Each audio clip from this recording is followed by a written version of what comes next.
eso era un hombre que admitía la crítica. Eso está muy bien. Eso está muy bien, ¿no? Que era un hombre que admitía la crítica. Pero, bueno, lo que pasa es que aquí el trabajo es... Pero sobre guión, sobre guión está planeado, si os fijáis, es que todas las secuencias te da dejando todas las pistas que luego vas a necesitar, de forma que el público siempre tiene conciencia de que aquello que ve procede de otra cosa que le han enseñado antes y se le han enseñado con suficiente claridad para que lo retenga todo el tiempo. De todas maneras, en el año 58, lo ves ahora, 58... El ídolo ese, la señora, la diosa, ese pecho enorme que tiene. Ella cuando va a hacer ese baile y se da, de repente, la capa, es muy difícil, que el año 58 era una carga enorme de valor, de cómo era Fritz Lang. Eso es una de las danzas, yo creo, en la historia del cine, pocas danzas pueden compararse a la que tiene Debra Payet aquí, ¿no? Él, yo creo que es de los grandes directores sensuales de la historia del cine. Todas sus actrices están vistas con una carnalidad muy especial. Ves a Joan Bennett en Scarlet Street o en La mujer del cuadro. Ves a Gloria Graham en Los sobornados, por ejemplo, ¿no? Todas tienen una presencia carnal. Aquí incluso Irene Roth, la hermana del protagonista, del arquitecto, es presentada, bueno, aparte de esos zapatos de aguja muy especiales, que yo creo que los escogió él muy especialmente por lo que daba el personaje, ¿no? La danza de Debra Payet a mí me parece que es absolutamente prodigiosa, porque la filma de una manera que yo siempre he pensado que los grandes hermanos gemelos de la historia del cine son Hitchcock y Lang. Aparte de los temas que tienen, la culpabilidad, el destino, los amores difíciles, las tesis de los amantes, en fin, los temas que son muy similares, su concepción del guión y de la puesta de escena es siempre geométrica, tiene una estructura muy clara. Yo estoy seguro que rodarían con storyboard al final Hitchcock en su carrera, pero Lang, yo estoy seguro que el storyboard lo tenía en la cabeza, tenía tal capacidad, ya que estamos aquí con un arquitecto como Monsieur Pruneda, aquí presente, ¿no? Pero es verdad, Hawks siempre decía que los europeos pensábamos que un director era lo más parecido a un novelista. Decía, es falso, es un ingeniero, es un arquitecto. Y es verdad, las concepciones aquí, todos los planos, como tú dices, los rueda tanto en interiores como en exteriores, como en el propio, en esos subterráneos, desde un punto de vista eminentemente visual y con un espacio muy concreto y muy determinado. Se ha hablado siempre del espacio en Murnau. Incluso Romer tiene hecho una teoría del espacio en Fausto, creo recordar, o algo así. Pero yo creo que Lang es quizás el director no ya más arquitectónico, sino el que es capaz de aprender el espacio. Estoy seguro que si alguien hubiera tenido que rodar un corto o un mediometraje sobre las meninas, yo se lo hubiera dado a Lang, porque es el que es capaz de ver ese espacio, esa dosificación, claro, esa perspectiva, ¿no? Es que, de lo que está contando. Primero, es que no hay un solo plano casi en toda la película, creo que sea casual. Absolutamente todo es intencionado. En cualquier escena, yo me estoy acordando ahora de una escena concreta que es cuando la cuñada del arquitecto descubre dónde consigue llegar a donde está encerrada Sita, un poco al final, y está Sita en la cama, está en un plano superior, la cuñada está más abajo, y separados por un borde, digamos, escarlata que prácticamente cruza la pantalla, digamos, que inicia una diagonal y que llega casi hasta la mitad de la pantalla. Esa especie de dinámica que hay, que se crea una tensión con esa diagonal dentro de la escena, eso no lo puede hacer nadie que no tenga un concepto espacial de todo aquello, de cómo está funcionando. Ya no es solamente un storyboard, que al fin y al cabo es una historia en 2 dimensiones. Yo creo que ahí va más lejos. Eso es un entrenamiento mental, teóricamente, el que deberíamos tener los arquitectos, de que las cosas las podemos imaginar desde un principio en 3 dimensiones. En volumen, claro. En volumen. Y eso está plasmado a lo largo de toda la película.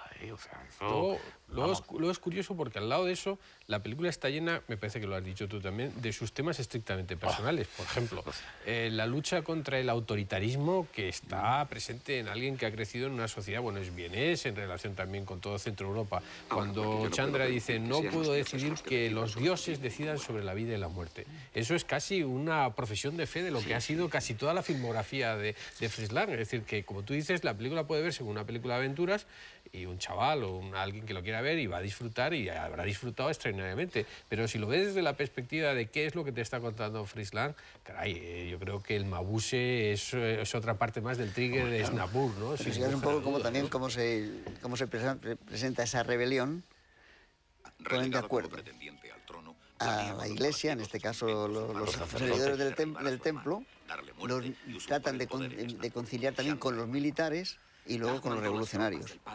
Porque si tienen esos tres vértices, ya no hay posibilidad ninguna de que este jerarca sea capaz de mantenerse en el poder. O sea, todo el tiempo están jugando con eso. Y los sacerdotes juegan mucha parte, un gran papel en toda la dinámica de lo que le está pasando a esa historia de amor. Pero claro, eso yo creo que lo vemos ahora. Cuando él estaba haciendo la película, esto era lo que se llamaba un material de derribo, antigua o old fashion, que decían. Otto Fischer, que era la máxima estrella alemana del momento, que hacía aquello del caballero Peter Voss y todas estas cosas, no quiso hacerla, porque le pareció que esto estaba fuera, que era un disparate.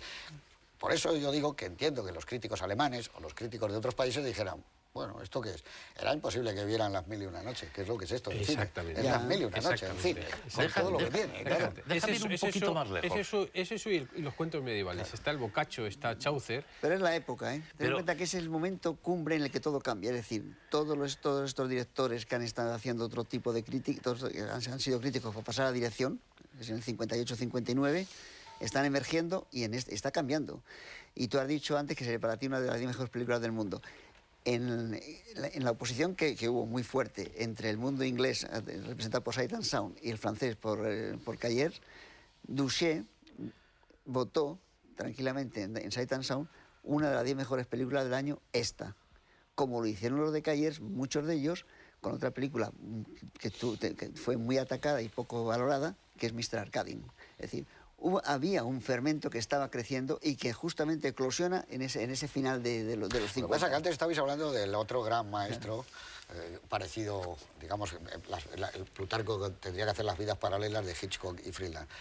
Pero el maestro Friedland al final gana Hitchcock. Hitchcock no acaba con una especie de obra rotunda como es El tigre de Snapur y la tumba india. Yo no digo que no sean buenas las películas de Hitchcock, no hablo de eso. Frenzy y las otras, el Family Plot, pero no es esto.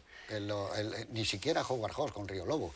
Es que lo de Friedland es tener la posibilidad que se le ha dado a muy pocos cineastas de volver a tus comienzos, de volver a hacer prácticamente algo que tú querías o anhelabas toda tu vida y te la encuentras cuando estás en el final y dices, hombre, otra vez yo, como si cuando tenía 20 y tantos años, y volver a la India, el tigre de Snapur, y hacer aquello de los dos sueños, los dos tigres, volver a sacar ese mundo de color, que es maravilloso, lo que tú dices, los escarlatas, los dorados, los amarillos, y volver a cómo hubiera yo hecho esto, y darme, no sé, de bruces con mi propia vida, y mi vuelta otra vez, he vuelto de Estados Unidos, vuelvo a mi país, es que es como algo asombroso lo que ocurre. Y es el pasaje a la India, la última película de David Lean, tiene una enorme influencia esta película. Claro, desde luego el concepto de la caverna, el concepto de los dioses poderosos que están ahí presentes, porque tú has hablado de la confabulación, pero el personaje de Brad Pitt piensa que Shiva la va a proteger.